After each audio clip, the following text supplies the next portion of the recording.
రాష్ట్రంలో సన్నబియ్య కార్యక్రమం పేదలకు గొప్ప వరమన్నారు. కాంగ్రెస్ పార్టీ సీనియర్ నాయకులు ఇట్రెడ్డి నరసింహారెడ్డి కోహెడ మండలం దేగులకొండపల్లి గ్రామంలో రేషన్ షాపులో మంగళవారం సన్నబియ్య పంపిణీ కార్యక్రమంలో పాల్గొన్న ఆయన మాట్లాడుతూ ఇంతో గొప్ప కార్యక్రమాన్ని చేపట్టిన రాష్ట్ర ప్రభుత్వానికి జిల్లా మంత్రివర్యులు పొన్నం ప్రభాకర్ గారికి కృతజ్ఞతలు తెలిపారు. అయితే ఈ కార్యక్రమంలో NSUI Husnabad assembly president Sanath Reddy, Congress party senior నాయకులు మూల ప్రభాకర్ రెడ్డి, రాగుల శ్రీనివాస్, ఇట్రెడ్డి మహేశ్వర్ రెడ్డి, మాజీ market committee director MD Sharif, పెరుగు బాలరెడ్డి, చల్ల సంపత్, మెతుకు రాజిరెడ్డి తదితరులు పాల్గొన్నారు.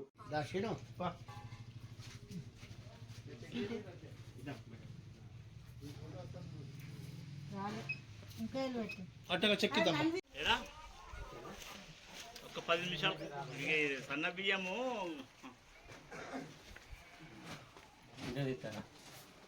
ఎప్పుడు రెడీ అయ్యి పోయి వచ్చేస్తా.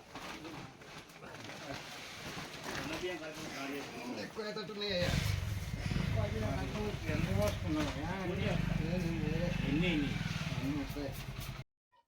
ఈరోజు మన తెలంగాణ ప్రభుత్వం చేపట్టిన అత్యంత ప్రతిష్టాత్మకమైన పేదలకు సన్నబియ్యం కార్యక్రమము భారతదేశంలో ఏ రాష్ట్రంలో లేదు. ఒక మన తెలంగాణ రాష్ట్రంలో మన ముఖ్యమంత్రి రేవంత్ రెడ్డి గారు మరియు మన ఉప ముఖ్యమంత్రి బట్టి విక్రమార్క గారు, సివిల్ సప్లై మినిస్టర్ మరియు మిగతా మంత్రివర్గ సభ్యులు చర్చించి భారతదేశంలో లేని ఏ రాష్ట్రంలో లేని దీనిని మన తెలంగాణలో ప్రవేశపెట్టారు. దీంతో సన్నబియ్యం ఇవ్వాలనే ఉద్దేశంతో ఉగాది తెల్లవారి ఏప్రిల్ 1 నుంచి ఈ కార్యక్రమం స్టార్ట్ చేయడం జరిగింది. ఇటు కార్యక్రమానికి దాదాపు మన తెలంగాణ గవర్నమెంట్ 1100 కోట్ల బడ్జెట్ దీనికి కేటాయించారు.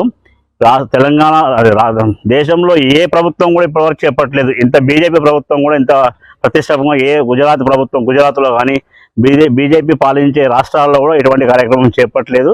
మన తెలంగాణలో చేపట్టినందుకు, ఇట్టి మంచి కార్యక్రమాన్ని చేపట్టినందుకు మన ముఖ్యమంత్రి రేవంత్ రెడ్డి గారికి, మన మంత్రి బీసీ శాఖ మంత్రి పొన్నం ప్రభాకర్ అన్న గారికి, మరియు civil supply minister Uttam Kumar Reddy గారికి, మరియు మిగతా మంత్రివర్గ సంఘానికి, టోటల్ మంత్రివర్గ సంఘానికి మనం కృతజ్ఞతలు చెప్పుతున్నాము.